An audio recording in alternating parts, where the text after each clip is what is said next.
underline. Omong dikit tapi nyelekit. Bersama Om Bob. Temukan di channel YouTube Om Bob Indonesia.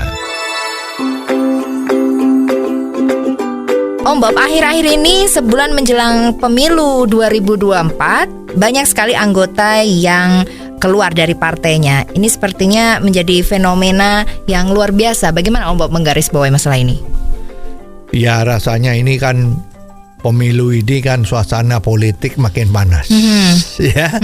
Jadi ada juga loyalis dari partai tertentu tiba-tiba bicaranya itu ya katakanlah itu seperti kalau kita bahasanya agak nekat itu kan bilang menjadi kutu loncat. Dari partai ini pindah ke partai B, dari partai B per C, macam-macam itu banyak ya, jadi perpindahan partai. Ya. Lah ini memang dinamika pemilu itu ya seperti ini ya. Nah sekarang kalau kita mendengarkan beberapa komentar-komentar dari ahli ya, itu kan memang mengatakan bahwa pemimpin partai itu sebetulnya itu sudah berbuat baik ya. Memang kebaikan dari pemimpin partai itu adalah sebetulnya tidak bisa sepanjang masa baik. Ya.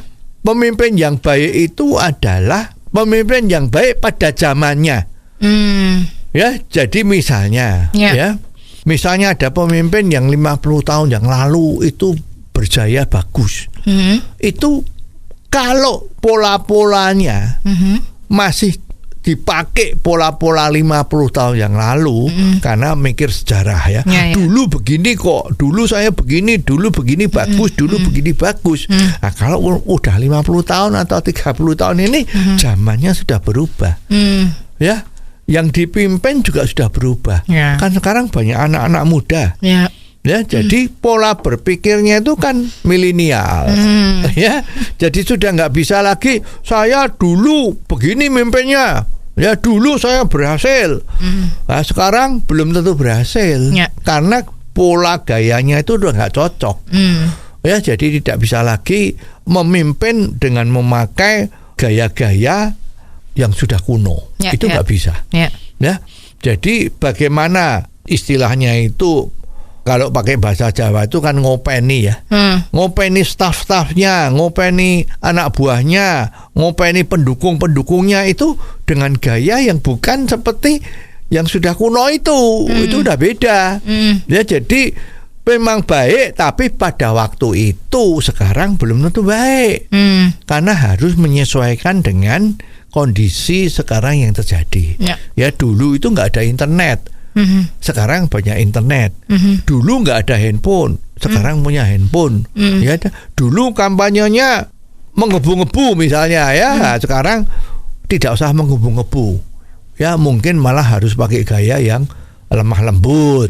Ya, nah ini mungkin justru yang bisa yang benar. Ya, jadi tidak bisa.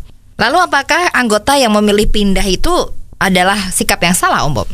Ya biasa kalau mau pakai emosi, ya pasti kan. Nah ini kan dulu kan saya yang membina dia untuk menjadi baik. Sekarang kok tiba-tiba dia menjauh. Lah itu ya nggak bisa disalahkan. Ya karena ini memang demokrasi. Siapa yang mau ikut ini atau ikut yang lain kan boleh.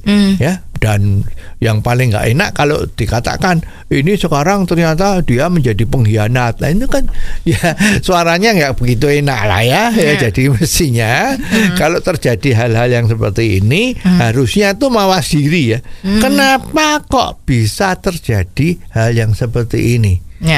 Ya, jadi seorang pemimpin itu juga harus bisa menampung aspirasi dari bawah. Diajak dialog. Ya, ini gimana, ini gimana. Kalau ada kejadian-kejadian yang menyangkut dengan kelompoknya atau partainya juga harus dibicarain, didiskusikan dengan kepala dingin. Jangan mengutamakan emosi, tapi harus mengutamakan pikiran atau rasio. Ya, sebab musababnya kok bisa begini, gimana gitu. Ya, jadi kalau betul-betul sudah dipikirkan secara matang, diskusi, ya ajak orang-orang yang lebih mengerti zaman, yaitu ya mau ngomong ya, jangan supaya gaya yang kuno itu ya itu masih tetap dipakai. Ya hasilnya justru karena aspirasinya yang lebih mengerti zaman itu tidak bisa diterima, lah ini mengakibatkan kerugian dari partai itu sendiri ya. Jadi kalau nanti memang banyak tokoh-tokoh yang menjadi kutu loncat ya, atau pindah partai atau keluar dari partai itu mendukung yang lain dan sebagainya, ya memang itu adalah risiko yang harus bisa diterima, yang risiko yang bisa diambil, yang harus diambil, karena memang apa yang terjadi itu adalah apa yang dilakukan sebelumnya. Kalau kita pakai ibarat-ibarat yang populer itu kan, kita menuai apa yang kita tanam sebagai benihnya. Nah ini juga seperti itu ya. Jadi kalau sudah seperti itu ya mestinya jangan seperti itu, gitu kan? Oh, jadi begitu ya Om Bob. Jelas deh sekarang. Terima kasih Om Bob untuk waktunya. Sampai ketemu lagi di waktu yang akan datang. Underline. Omong dikit tapi nyelekit. Bersama Om Bob. Jika Anda suka dengan channel ini, jangan lupa subscribe, like, dan komen.